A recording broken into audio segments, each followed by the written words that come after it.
नमस्कार, मी पंजाब 24 पासून 24 मार्च, 25 मार्च आणि 26 मार्चचा पाऊस मात्र पूर्व आपलं उत्तर महाराष्ट्र त्या भागाकडे पडणार आहे म्हणून हा अंदाज लक्ष येतात. उत्तर महाराष्ट्र, मराठवाडा, पश्चिम महाराष्ट्राकडे म्हणजे 24-25 हे पाऊस जास्त पडणार आहे म्हणून हा अंदाज त्या शेतकऱ्यांना लक्ष यायचा.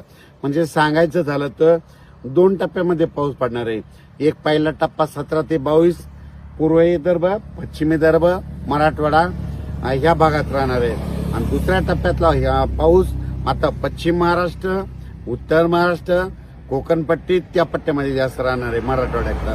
म्हणजे 2 टप्प्यात पडणार आहे. पहिल्या टप्प्यातला विदर्भाकडे पाऊस पडणार आहे चांगला आणि दुसऱ्या टप्प्यातला पश्चिम महाराष्ट्राकडे, मराठवाडा आणि उत्तर महाराष्ट्राकडे पडणार आहे. म्हणजे सांगायचं झालं तर राज्य हे जवळपास 17 पासून ते 28-29 तारखेपर्यंत दररोज वेगवेगळ्या भागात खराबच वातावरण राहणार आहे म्हणून हा अंदाज लक्षात येतात.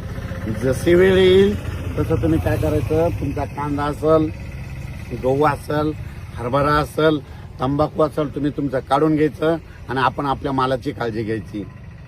हा जो पाऊस पडणार आहे तो कसा पडणार आहे, काही ठिकाणी याची तीव्रता कशी राहणार आहे, काही भागामध्ये पावसाळ्यासारखा पाऊस पडणार आहे, काही ठिकाणी रिमझिम पडणार आहे, त्याच्यानंतर काही भागामध्ये काही भागाला सोडून देणार आहे आणि काही ठिकाणी वारत नुसतं सोडणार आहे. म्हणजे सांगायचं झालं तर काही ठिकाणी पडणार बी नाही, कुठं सोडून देईन, पण काही ठिकाणी मात्र पावसाळ्यासारखा पडणार आहे, काही ठिकाणी गारपीट देखील होणार आहे म्हणून हा अंदाज लक्षात यायचा.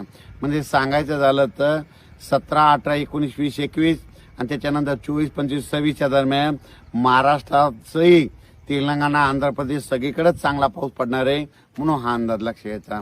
अचानक वातावरण बदल झालं तर परत एक मेसेज दिला जाईल. धन्यवाद. तसेच शेतकऱ्याला माझी विनंती, आपण आपला जर हरभरा आला असेल तर तुम्ही काढू शकता, गहू काढू शकता, त्याच्यानंतर कांदा काढू शकता, झाकून टाकू शकता. कारण की 16 तारखेपर्यंत अनेक 2-3 दिवस तुम्हाला वेळ आहे.